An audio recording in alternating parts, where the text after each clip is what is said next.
நீங்கள் போட்டு ஆர்டரு வாங்கிட்டு போங்க. நான் அடுத்த கஸ்டமருக்கு வேலை டெலிவரி கொடுக்க போகணும். இருங்க வள்ளி மேடம், இது உங்களுக்கு தான், சாப்பிடுங்க. எனக்கா ஆர்டர் போட்டீங்க? ஆமா, நீ வீடு வீடா சாப்பாடு கொண்டு போய் கொடுக்குறேல, உனக்கு சாப்பிட்றதுக்கு நேரமே இருக்காது, அதே நான் உனக்கு ஆர்டர் போட்டேன். நீ வீட்டில் போய் சாப்பிடு. உனக்கு பிடிச்ச பிரியாணி தான் ஆர்டர் போட்டிருக்கேன். அப்படியா, சரி நானே சாப்பிட்டுக்கிறேன். ஏங்க கொஞ்சம் வெயிட் பண்ணுங்க, இந்த வந்துடுறேன். எங்கே போகிறேன் அந்த மனுஷன்? ஏங்க இந்தாங்க, இதுவும் உங்களுக்கு தான்.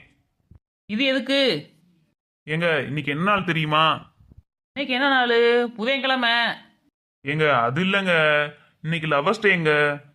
அதுக்காண்டி தான் உங்களுக்கு சாக்லேட் பூலாம் வாங்கி வச்சிருக்கேன். அப்படியா, சரி கொடுங்க, நான் கிளம்புறேன். ஏங்க ஒரு தேங்க்ஸ் கூட சொல்ல மாட்டீங்களா? இப்போ நான் என்ன சொல்லணும்னு எதிர்பார்க்குறீங்க? அதெல்லாம் ஒன்றும் சொல்ல முடியாது, நான் கிளம்புறேன். சரி பார்த்து போயிட்டு வாங்க, என்னை ஏமாத்திட்டீங்கல்ல நீங்க. நான் யாரையும் ஏமாத்தலை. சரி பார்த்து போயிட்டு வாங்க.